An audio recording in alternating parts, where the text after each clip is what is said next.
अस्सलाम वालेकुम गाइस, कैसे हैं आप सब। उम्मीद करती हूँ आप सब खैरियत से होंगे और मेरी तरफ से आप सबको ईद मुबारक।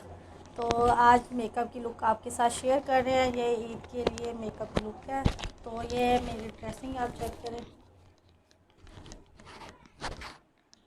तो सिंपल सा हेयर स्टाइल दिया है, ये आपके सामने है। तो इस तरह की लुक अच्छी लगती है मेकअप लुक के।